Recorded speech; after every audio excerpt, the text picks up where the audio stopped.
إنا لله وإنا إليه راجعون وحان مركو هوري كتعسيين هيا geerida ku timid dad dhan 4 oo dhintay iyo 2 qof oo dhaawac ah dilkaas oo uu geystay askari ka tirsanaa ciidanka militariga qaranka askarigaas oo isna isdilay oo dhintay marka sidaas darteed falkaas wuxuu saaka subaxnimadii ka dhacay magaalada Qabdaare askarigu waxa uu ka soo baxay xerada ciidanka isagoo qori wata waxaana uu laayay dadkaas 4 ah oo kaaga dhawa xerada isla markaana isagiina uu isdilay ujeeddo ka dambeysay oo jirtay oo soo socotay oo la garanayana ma aysan jirin marka sidaas darteed waxaan u taxsiinayaa musiibadaas inagu dhacday dadka gaar ahaan ehelada iyo aqribada ay ku dhacday dadkaas ay ka baxeen ka dawlahaan waxaan qaadaynaa talaabooyinkii ugu habboonaa ay sharci in arintaanu marka koowaad laga taxsiyeeyo marka labaadna baaritaan rasmi ah laga sameeyo cid walba oo falkaas loo lahaydna talaabo sharci laga qaado walow raadkii ugu horreeyay la qaadi lahaa ba qofkii sameeyay uu isdilay haddana in baaritaano dheeri la sameeyo waxaan diray team ka socda xafiiska nabadgelyada oo hogaaminayo hoggaan ku xigeenka nabadgelyada waxaa sidoo kale goobta tagay oo baaritaan wada teamkii cadaaladda iyo sharciga aqoonada dambi baarayaasha marka sidaas darteed waxaan ehelada ka baxeen dadkaanu aan leeyahay samir iimaan Allah inaga siiyo waa kulli arrin qadar ah oo qorayd bay ahayd fal inuu dhaca ay ahaydna ma aysan ahayn waxaana geystay shakhsigiina isna waa u dhintay marka sidaas darteed waxaan iyadna dib u sii samayn doonaa hawlo la xiriira inaysan falalkan oo kale aysan hadda kadib dhicin talaabooyin lagu qaadi karo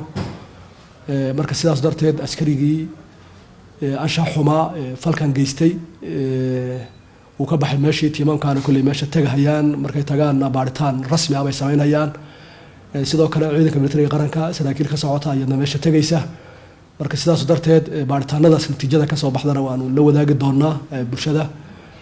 bulshadeena sharafta leh waxaan sheegayaa inay yaqaanaan kulli dad qadarka yaqaano weeye iyo siyaabaha u dhaco waa dad islaam ah haddii uu falkan u ahaa fal laga soo shaqeeyay oo dad ay ka soo shaqeeyeen baaritaanka lagu heli haddii ay ahayd dhacdadan mid ku kooban qofkii dhintayna qaabkii loo maareyn jiray kale un baa loo maareyn haddii la yiraahdo sida u tacsiyeynta dadka iyo ma aragtay in la sameeyo qorshayaal aysan dib dambe waxaan oo kale aysan u dhicin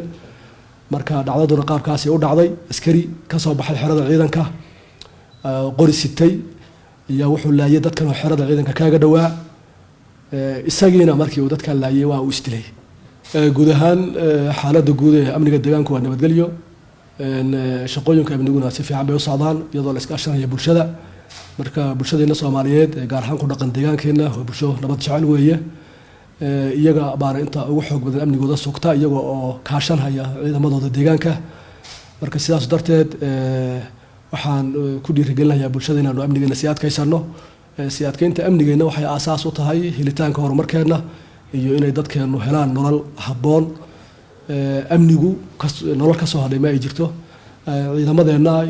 guud ahaanna waxay ku hawlan yihiin oo xasilitaanka amniga inkastoo aysan jirin wax hadda dhibaatooyin waaweyn oo ururo dagaalamayo gudaheena hadda ku dhex mashquulsan aysan jirin haddana waxaa had iyo goor dhici kara dhacdooyin ama ka dhaca hay'adaha amniga laftooda markay gacantooda ka dhaca ashqaas ama shacabka laftiisa dhexdiisa ka dhex dhaca yaa jirahaya oo yani fal dambiyadu siyaabo kala duwan bay u dhacaan marka fal dambiyad walba oo dhacana wuxuu u baahan yahay in halkiis lagu xakameeyo sharciyadana la tiigsado cidii ka dambeysay bay ugu muhiimsan laakiin si guud ma aha fal dambiyad ma dhacayo ama ha ka dhaco hay'adaha amniga ashqaas kamida ama ha ka dhaco bulshada dhexdeeda fal dambiyadyo way dhacayaan sida hore buu soo sheegnay laakiin fal dambiyadku marka uu dhaco in la xakameeyo oo dhibaato dambe aysan sii dhicin isla markaana cidii fal dambiyadka geysatay sharciga la horgeeyo baa dadaalada ugu badan la sameeyaa